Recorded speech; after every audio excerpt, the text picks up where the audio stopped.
మనం దేవుని నమ్మినప్పుడు మనల్ని నడిపించేది ఆయనే.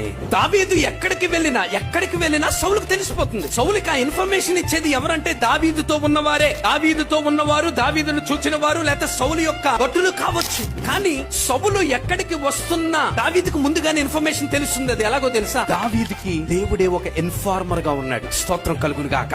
సౌలుకి గూగుల్ మ్యాప్ గా ఎవరున్నారంటే ప్రజలున్నారు. కానీ దావీదుకి దేవాతి దేవుడే ఒక గొప్ప గూగుల్ మ్యాప్ గా ఉండి దావీదును డైరెక్ట్ చేస్తున్నాడు.